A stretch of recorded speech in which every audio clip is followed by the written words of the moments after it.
Eto na nga mga chong, marami tayong basketball updates. Barangay Ginebra versus San Miguel Beermen Game Preview Prediction. Paano nga ba mananalo ang Barangay Ginebra? This is it mga chong. The Barangay Ginebra San Miguel will battle the defending champion na San Miguel Beermen in an overseas showdown na siguradong puno ng intensity, pride at excitement.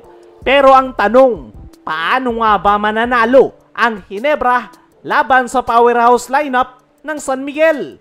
Yan ang ating pag-uusapan, plus later on, pag-uusapan din natin ang interesting statement ni Coach Leo Austria patungkol sa Barangay Ginebra.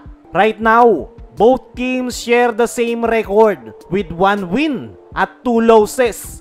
Pero magkaiba nga ang kanilang sitwasyon.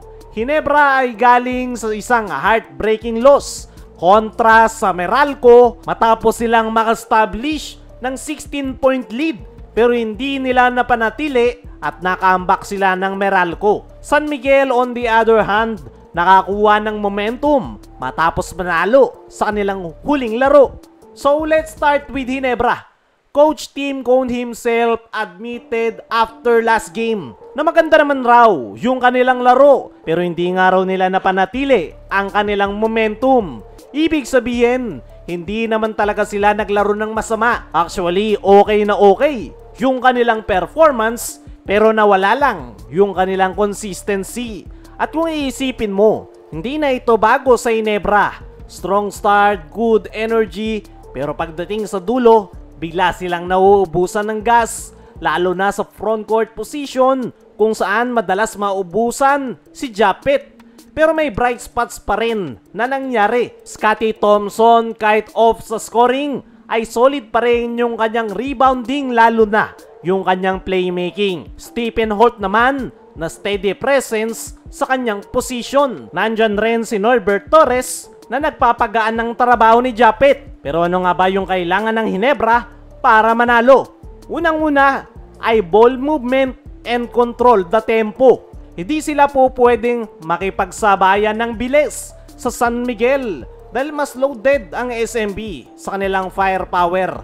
Kailangan nilang slow down ang pace at gamitin ang kanilang discipline sa half-court set. Now on the other side, the defending champion San Miguel Beermen, lagi natin sinasabi, kapag healthy at kompleto ang SMB ay nakakatakot kalaban dahil sa kanilang all-star lineup.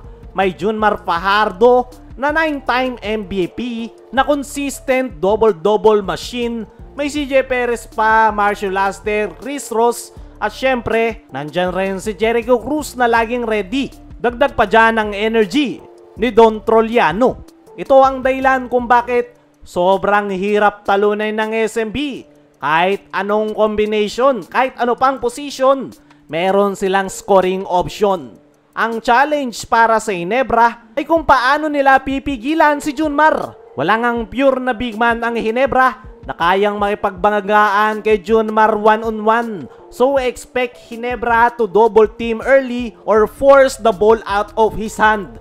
Pero kapag ginawa nila yon, kailangan handa silang depensahan yung mga shooters ng SMB. At isa yang malaking test sa defensive rotation ng Ginebra. Yung mga key matchup nga na dapat nating abangan ay Junmar Fajardo kontra kay Japet Aguilar. Veteran battle under the rim. Japet athleticism versus Junmar power sa painted area. Pero kung walang tulong si Japet, ay malamang kakainin lang siya ni Junmar. Isa pa sa key matchup ay ang Scottie Thompson versus CJ Perez. Hustle versus explosiveness. Scottie has to contain CJ drives and limit second chances. At syempre, coaching battle din yan. Coach Tim versus Coach Leo Austria.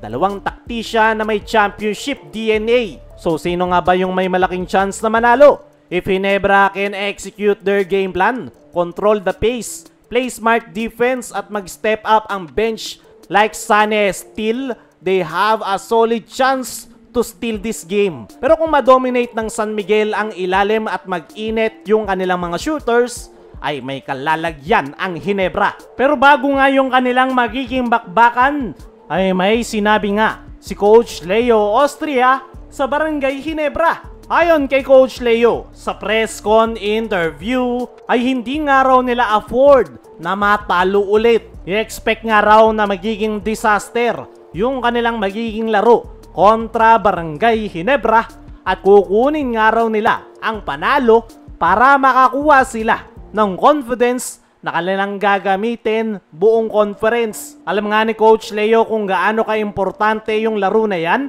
pero at the same time nagbigay ito ng respeto sa Ginebra kung saan kinailangan daw talaga nilang paghandaan ang Ginebra dahil kahit natalo daw ito sa huling laro sa Meralco ay napakaganda raw ng pinakitang performance ng kupunan ni Coach Tim Cone. Kaya mga chong, ano ang masasabi nyo sa sinabi ni Coach Leo sa Barangay Ginebra? Sino naman sa tingin nyo ang makakakuha ng panalo sa Dubai? I-comment mo lang dyan sa ibaba.